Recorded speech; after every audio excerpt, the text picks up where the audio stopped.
In this video, we'll show you how to replace the drum cartridge. You'll see a warning message on the screen when the drum cartridge needs to be replaced. Let's begin. Open the front cover. Grasp the tan handle shown here and unlock it by rotating it to the left. Pinch the tabs on either side of the conveyance box to remove it.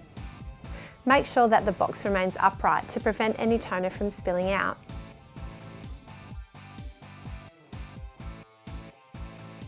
Unlock the drum by pushing the handle to the right.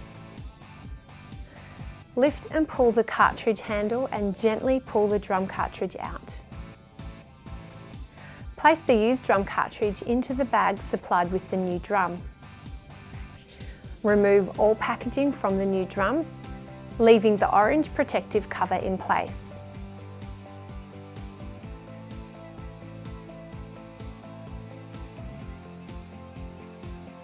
Grasp the new drum cartridge. Insert the end of the cartridge into the device.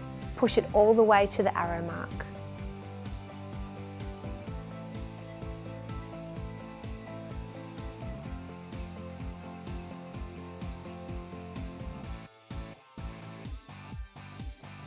Remove the orange protective cover from the top side of the drum cartridge and place this inside the box with the used cartridge for recycling.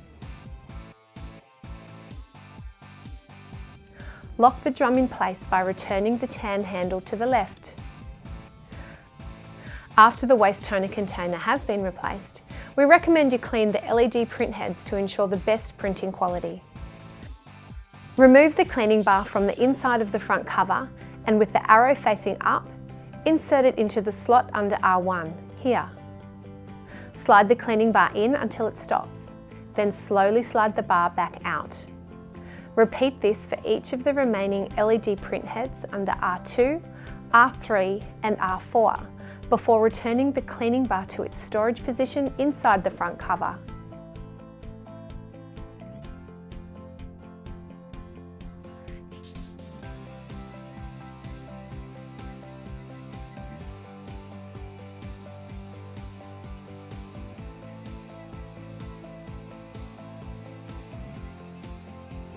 Return the conveyance box back into the device and push it in until it clicks. Return the tan handle to the lock position by rotating it to the right and then close the front cover.